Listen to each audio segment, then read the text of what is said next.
Okay, so this is how to build the wire shell. So it all starts with a pulse mine. You can place it anywhere as long as it's flat ground. If it's not flat ground, that'll probably just mess up your aiming a little bit. If it's really, really not flat, then this radar flare that goes on top will probably get knocked over. But if it's just like slightly not flat, you'll probably just have to adjust your aiming accordingly. So then next, this radar flare goes on top of this pulse, and then we're going to activate it, but the orientation of the radar flare matters because it is where your shell is going to be aimed. So a trick to do that is to ping it, look a little bit to the left if my shoulder's to the left, which it is, and make sure the little placement indicator for the radar flare is sort of on top of it. You can see right here is the boundary, and I want to make sure it's on top of it, but also I'm going a little bit backwards because if it's just on the edge, then the moment I activate this radar flare and give it physics, like so, it would fall over. If it's just like really too close to the edge, if it's on that corner, the moment I activate it, it would just tip over and that would ruin the entire thing.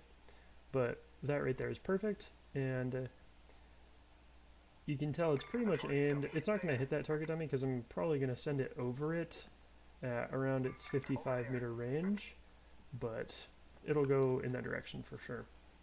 So next step is the wire trap. It can be any wire trap, but blaze grenades are nice because they deal damage and they also cause the entirety of the payload, which is going to be consisting of mines, to self-detonate the moment it hits the ground, which is useful.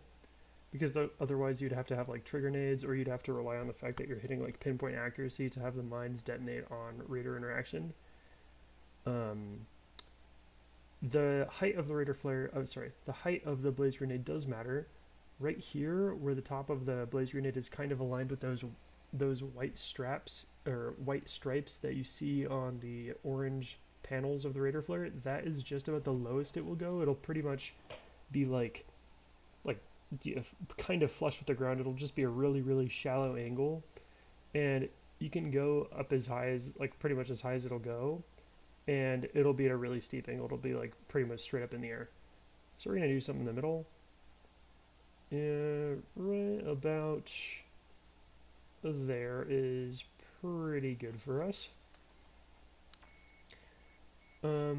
Yep, that is pretty good. You do want to make sure the blaze grenade is vertically aligned, or else your payload is going to be skew, and I don't think it has much of an impact on where it's aiming, but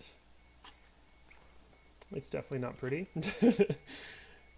So here I'm going to be placing the payload. I think jolt mines are good with blaze grenades specifically because, you know, jolt mine, blaze grenade, it kind of stuns them while they're being burned in the fire. It's a good synergy. So I'm lining it up with the E to disarm. I'm lining my crosshair up with the E to disarm, and then I'm going up just until it locks on to the blaze grenade trap. And I'm doing that for the same as the other side, but it is, on the other side, it is more important that it is just lined up with the other blaze. But I do have to note, if you are putting it on the other side, make sure you are placing on the blaze trap and not on the back of the other mine that you placed. So here this is ready to go. To detonate it, I would just have to shoot that pulse mine and it would be sent toward that laser. That laser is, you know, the blaze trap is oriented along the radar flare, so it'll be in the direction of the laser. But we can add as much payload as we want. We can add, you know, a bunch of mines going that way, a bunch of mines going that way. You could add trigger nades if you want. You can add gas mines. You can add a bunch of stuff. You can put deadlines on this. But here I'm just gonna put a few more explosive mines and call it a day. So there we go. You do want to kind of just build them outward. As long as your radar flare is a bit toward the end that it is being aimed at along the pulse mine, then the balance of your payload won't really matter. But let's say you place the radar flare in the center of that pulse mine, then the balance of your payload really does matter a lot more. But here we kind of got a good placement, so it'll probably just end up right about there, pretty much. And here we will see by shooting this pulse mine. Yeah, that was pretty dead accurate.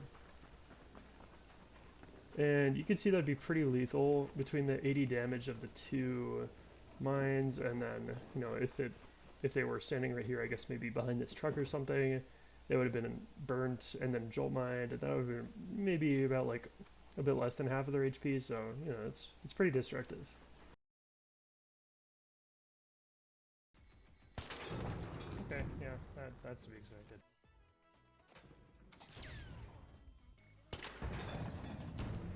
Alright. Everything detonated before the pulse went off. But whoa.